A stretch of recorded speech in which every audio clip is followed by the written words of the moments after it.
Yo, what's going on, guys? It's your boy Saber. Welcome back to another video. Hope you guys are ready for another absolute banger here in the channel. And a banger it is indeed, because yet again we're here with another patch note coming through. Yes, sir, it's that time of the month. And there's a lot of good, but there's a lot of bad.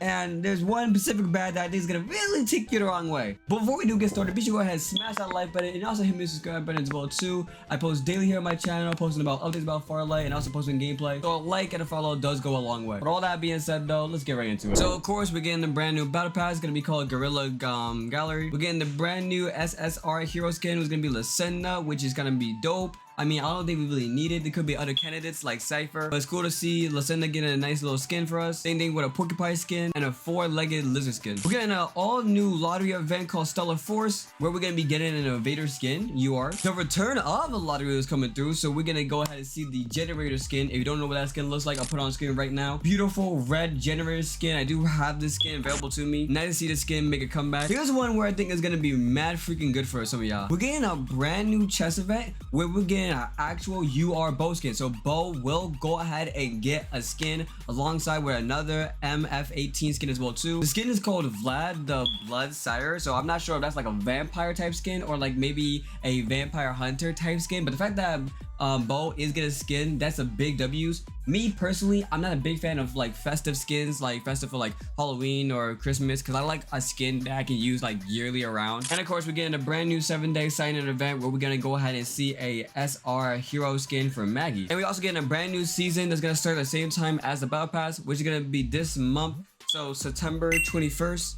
6 o'clock Eastern time. Okay guys, we got the hero battle adjustments here. I'm gonna go ahead and talk a lot because we have a lot of adjustments coming through. We have Young actually gonna go ahead and get a remade tactical skill, so he will no longer has his springboard like Sanel. He's gonna have a brand new ability called Blinding Mark, which if I'm being completely honest with you guys, I'm reading it and I don't really necessarily understand how this ability works. Someone said it's like Lucinda's ultimate but a lot of a shorter range, but when I read it, it's like, does he like pull out a gun, he scopes in, and then like, you know, like it makes them go slower, and then when a squad mates attack the mark enemy, it removes the mark. I don't really, if I'm being completely honest with you guys, I don't understand how this ability works whatsoever. But it's nice to see that Young is going to go ahead and get a brand new ability that's not the same thing as Sanel.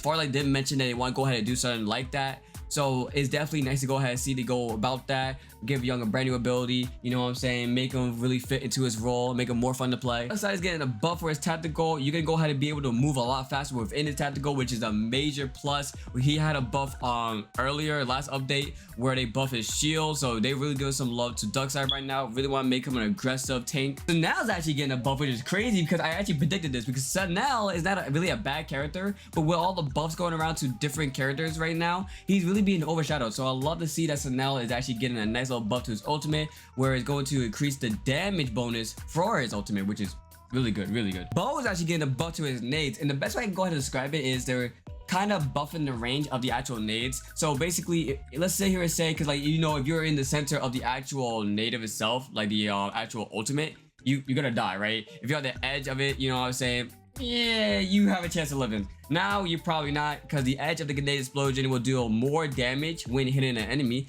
and the cluster grenades will all now explode simultaneously now. My homie MKR is getting a buff to his tactical. Let's go. Greatly increase the damage to it. Sayana is getting an optimization to her casting experience of the tactical skill. Now players can go ahead and cast the skill swiftly anywhere on the battlefield, which is good. I like that. I like that. Here's where I say that some of y'all really gonna go ahead and be really pissed at Farlight. Maggie is getting a hard nerf. Now, I apologize because when I was actually like on live stream and people was asking my opinion, I skimmed it and I thought they was gonna go ahead and lower the cooldown for the actual roll.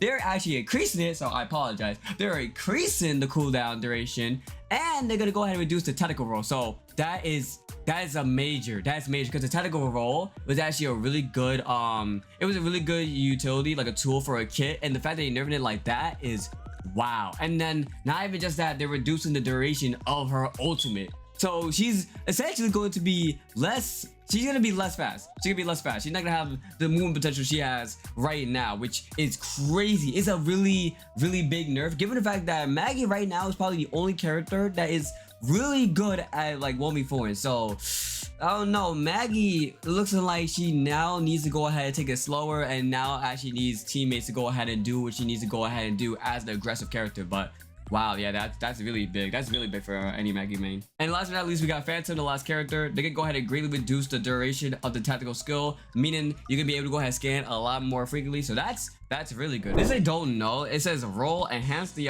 passive skill for defenders, increasing the HP from 20 to 40. Okay. No, I don't know what I mean. So you know how you can go ahead and level up your character and all that stuff. So for, I believe for defender characters or tank characters, basically when you hit level 7, it's going to increase your HP, not from, you know, it's going to increase it from 20 to 40. Okay. I had to read that again out loud to understand what that meant. All right, there we go. Here's another big one that I think everyone can go ahead and discuss about. We'll get our freaking defender nerf. We're gonna go ahead and increase the recoil, and then going to slightly reduce the damage as well too. And then the white dwarf is actually go ahead and get a reduction in his damage as well too, which I think is necessary. The white dwarf is one of my personal favorite weapons, but I can also agree that it is a really fast fire rate weapon that hits hard. I think nerfing the damage is gonna be a really good step in the right direction, and the defender as well too. Like it needs that nerf. I don't think the increase of recoil is going to be that much of a big difference overall, but reduce the damage, or yeah, that needed to be happening. That needed to happen. But another thing I like to talk about as well too is they're actually going to go ahead and take away the Rhino, and they're replacing the MG7 in the airdrop. So no more Rhino. We're getting the Devotion basically from Apex in the care package, which I'm actually excited for, because this is the first time that the MG7 will ever make an appearance since global launch. I never really played with this weapon whatsoever. The first time I played Farlight was like 2 months before global launch, before the game was actually like out to the public, you know what I'm saying? And we never saw this weapon at all, like on global, in global scene. So it's really fun for people to go ahead and actually see how this weapon works, you know, get their opinion to see which one's better. Overall, I think the Rhino is gonna be better because it's just a fucking Rhino, but you know what I'm saying, it's gonna be fun to go ahead and use MG7. And of course, we have other optimization. I don't want to go ahead and go too into details. You guys can go ahead and pause and read if you want to.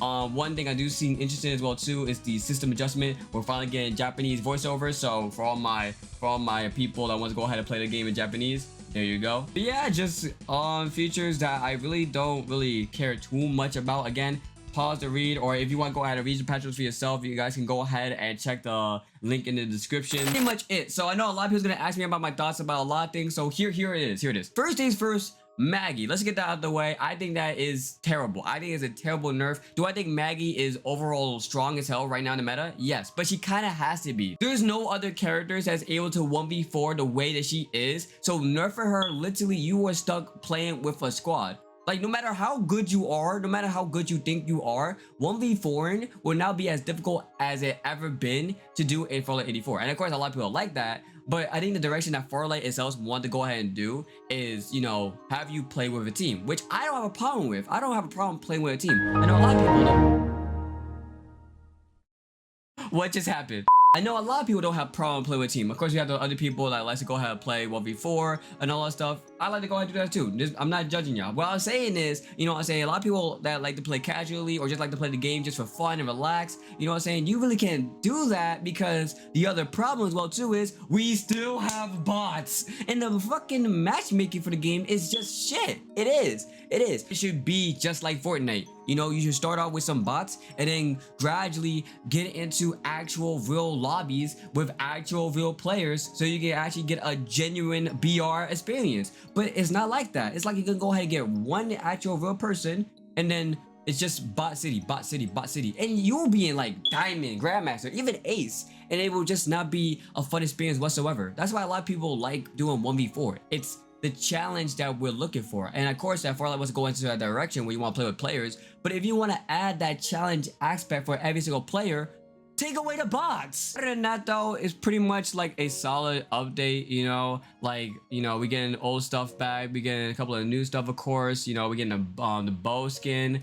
you know, a couple of optimization here or there, a couple of new character buffs and nerfs that I'm definitely gonna go ahead and try out. So overall, it's not the best update, but definitely not like the worst we've seen. Like, come on, I've seen worse that Farlight has produced. But another thing I also want to go ahead and talk about before I end up this video is most definitely, like, when are we getting stuff for NA? Like, don't get me wrong, I know they're doing stuff for the Philippines. I know they're going ahead and doing, like, what is it, the Farlight, the Philippines championships right now. That's probably gonna go ahead and end later on at the end of September and stuff. I mean, I love that. I don't, I'm not hating that, but like, when are we getting other stuff from, you know, for North America? Where are we getting other stuff for Europe? You know what I'm saying? Like, that's what I'm pretty much waiting for. You know, a lot of people here in NA kind of move past Farlight because we're not really getting focused, and I don't really blame them. Because, like, you know, some are content creators, some are professional players. You know, we wanna go ahead and participate like how y'all participated over in the Philippines. You know, we wanna championships. But I really just hope that, you know, Farlight just testing the waters over the Philippines, and they're gonna go ahead and branch off their game to go ahead and do other stuff. You know what I'm saying? Because, I mean, come on, we're getting the game on Switch, we're getting the game on Xbox, we're getting the game on PS. We're supposed to be getting a World Cup. They have teased out a World Cup. We're supposed to be getting that in 2024. So hopefully that does happen. But Farlight, if you want my honest opinion, if you do watch my videos, please, you gotta pick it up, bro. Because a lot of people, like, I see the potential in this game, bro, but a lot of people is giving up this game due to the fact that, like, you know, not a lot of stuff is happening in other regions. But that's just something I want to go ahead and say. That's something I want to go ahead and talk about as we see more updates come for this game. I love how they're caring about the game. I see how they're, like, caring about the actual feedback from the actual people that play the game. By Farlight, if you want my honest opinion and you want my honest, like, you know, advice, you gotta move a little bit faster. But I don't know, let me know, am I wrong? Am I yapping? Am I, like, you know, tweaking on some shit? Let me know in the comment section. You know what I'm saying? We can have a whole conversation in the comment section, you know, discussing about all that stuff. But that's just my 2 cents about, like, the direction that Farlight is going into and what other people think about Farlight. But yeah, guys, that's it for me. If you enjoyed that video, be sure to go ahead and smash that like button and also in the description as well too. It goes a long way supporting me. I really would appreciate that. And with that being said, I really hope you have a great day or morning, whatever time you're watching this, night. This is your boy signing out. Peace out. I love you guys.